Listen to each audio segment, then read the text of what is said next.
So why do you want to talk? The point here is to take Marshall's advice. Marshall Rosenberg, the guy that started this whole thing called nonviolent communication, his advice was to know what you want before you open your mouth.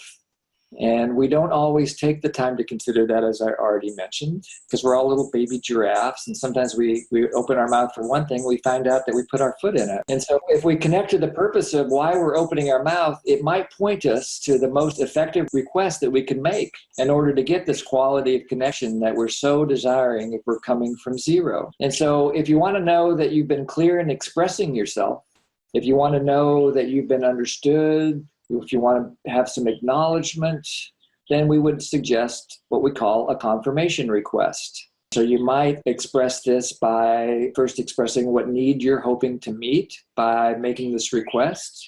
So the example that we have here is, I want to make sure I was clear. What did you hear is important to me?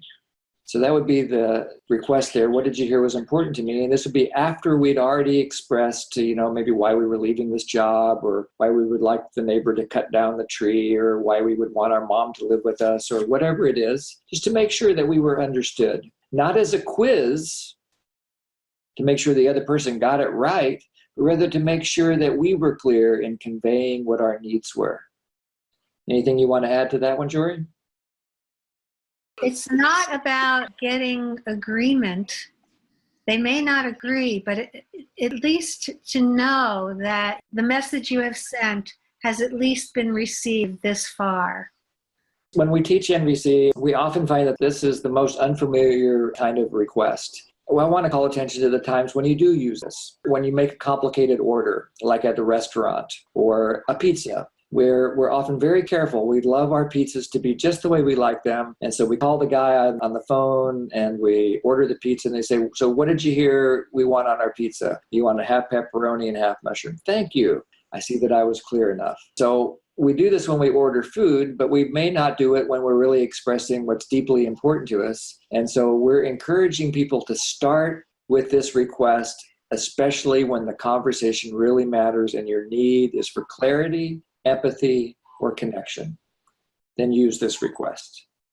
The second request, if you want to understand another person's feelings, needs, or thoughts, and your needs are around mutual understanding and connection, then maybe the request is for feedback. So I want to understand you now. How do you feel about what you've heard from me? How are you right now? Some version of that kind of a request.